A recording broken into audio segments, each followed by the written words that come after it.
before we begin this story, we have to warn you, the images you're about to see are graphic that you may find disturbing, but they are necessary in order for you to understand the ramifications of domestic violence. Here's her story.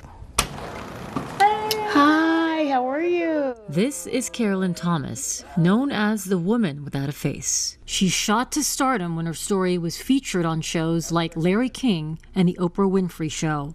She's a miracle. She shouldn't be alive after one of the most horrific domestic violence incidents imaginable. I couldn't believe I was alive. How is somebody alive with your right eye gone, your nose gone, your top lip gone, the whole left side of your face gone? This is what she's talking about. She lost 80% of her face and so much more. It's been 21 years since that fateful day when her abusive ex-boyfriend, Terrence Kelly, tried to kill her. Waco 911. Oh, Lord, we need police. Somebody done shot off. 2003, December the 5th. It started an argument and a tussle that ended up in the closet, which is where I kept the .44 Magnum that he had. He got the gun. He shot my mom in the abdomen area. He drugged me into the living room and shot me in the face at point blank range. Well, next thing I know, when I wake up, I'm in the hospital in Temple, Texas. Domestic violence touched Carolyn's life early on. She saw her mother battle through an unhealthy relationship with her father. Screaming and yelling, maybe like pushing or shoving. It turned into a domestic violence relationship, and they ended up divorcing it when I was 5. Her adolescent years were kinder. Her outgoing spirit led her to become a high school track star, and her friends always knew her to be a cheerful person. That all changed in 1992 when Terrence came into her life. She recalls when her mother and grandmother first met him. My mom's impression of Terrence was that he was controlling, and my grandmother, she said he was crazy. I kind of thought to myself at 22, like, they don't have a clue of what they're talking about. I absolutely ignored him. There were signs everywhere. Terrence was constantly in trouble with the law. He sold drugs and was even an alleged suspect in a capital murder case. He was also terribly insecure. He was just jealous all the way around. Jealous of me talking to his friends, jealous of me talking to my male cousins. He was just jealous, period. It started with just a slap.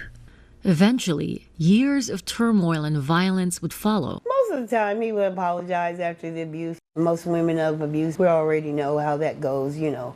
Most of the time, they do it again. And yet, she wouldn't leave him. I had grew to love him, and I thought that, you know, I could change him. I learned later on down the road that you can't change anyone but yourself. She learned that lesson too late. Not only did she lose her face, she lost her mother. Janice Reeves did not survive the gunshot.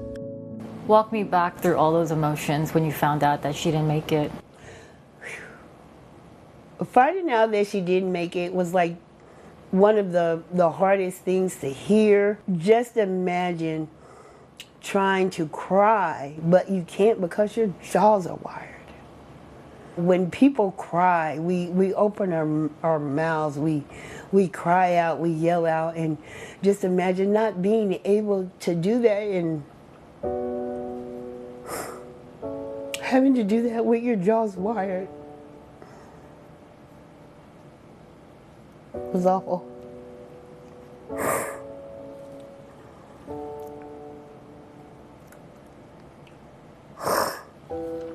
about that. It's okay. A key part of her struggle is the guilt. I dealt with that fact that if I had never said, it's okay to come over to the apartment,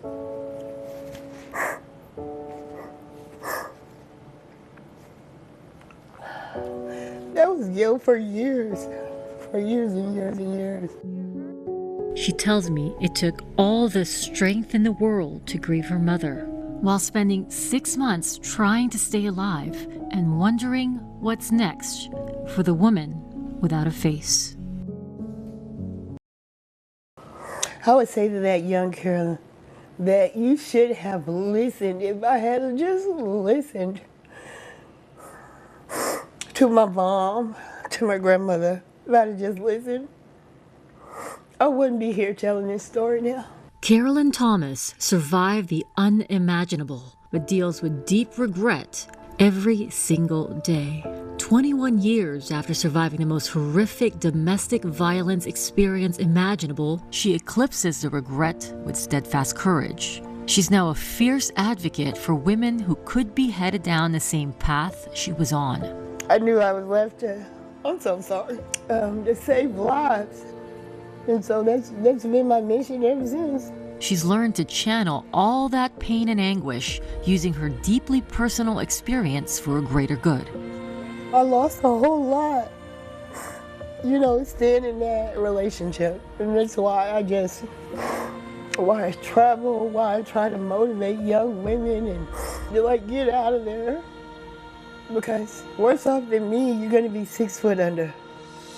She calls her mission Voices for All, the Carolyn Thomas Foundation, a nonprofit she founded in 2006 that supports victims and survivors of domestic violence.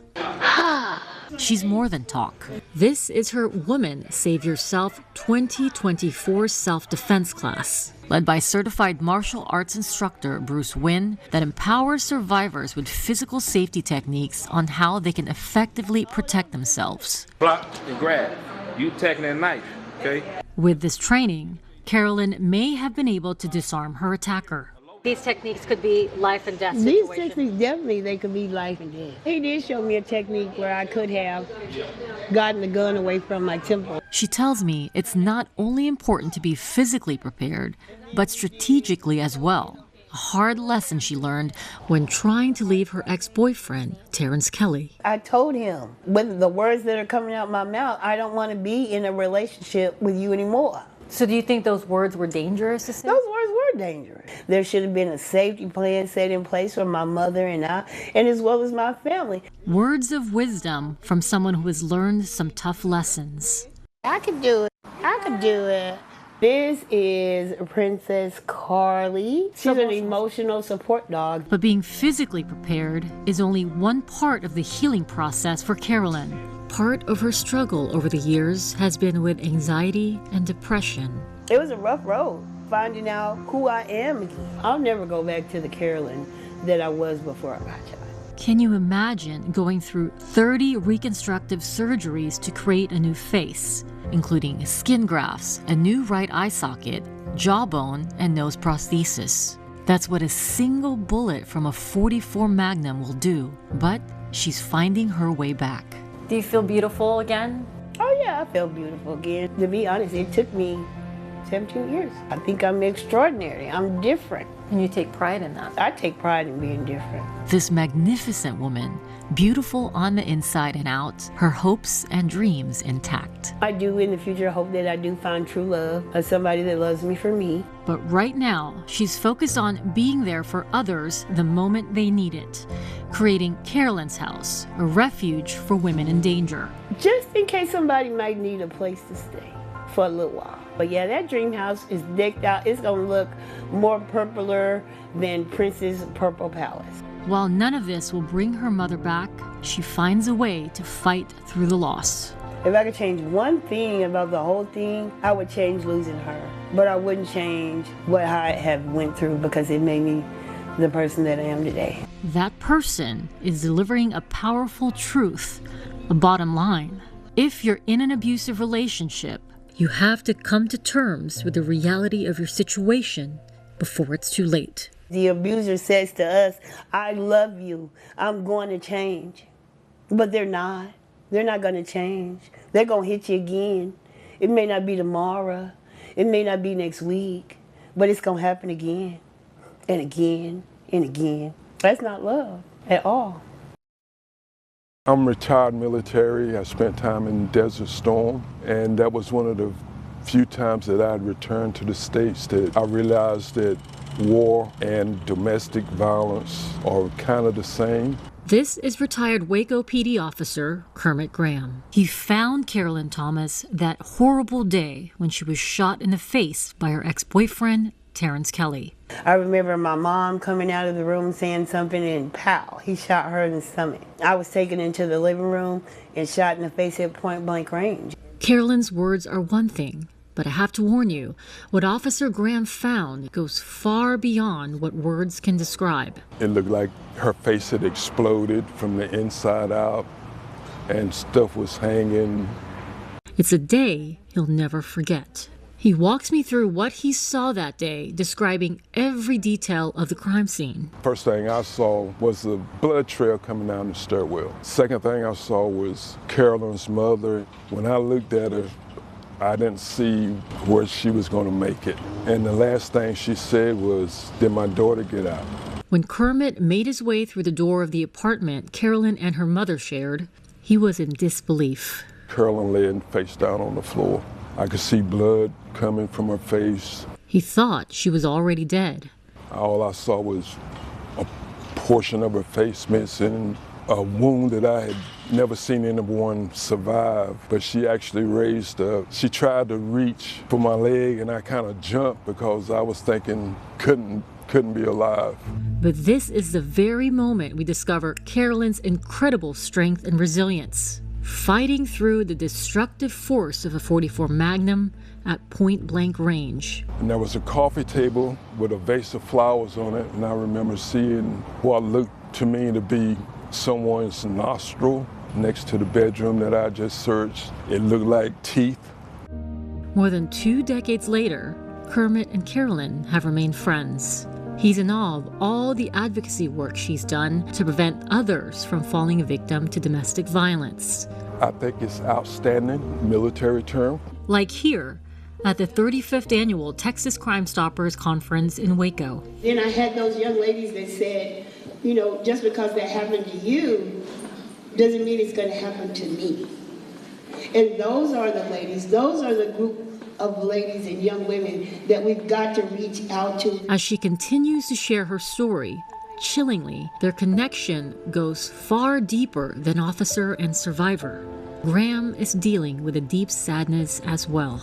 Is there a special bond there between the two of you? The special bond is in 2010, my son was killed. Domestic violence affects both women and men. Ashley Gerard Graham, Kermit's son, was only 28 years old, shot to death at the hands of his ex-girlfriend's new lover. And much like Carolyn, he can't help but look at himself as part of the blame. I blame myself. As a parent, I felt like I did something wrong. Why do you think that you blamed yourself? I didn't want to get involved. Instead of telling him what I thought, I accepted the fact that he was a grown man. If you had to go back again, would you have spoken up? Yes, I would have.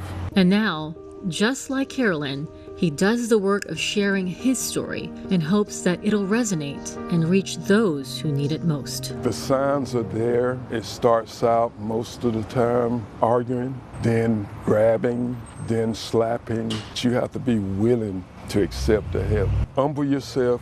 Let's go down to the counselor. Let's go down to the shelter and talk to somebody. Despite years of counseling for both Kermit and Carolyn, the scars of losing their loved ones will never fade.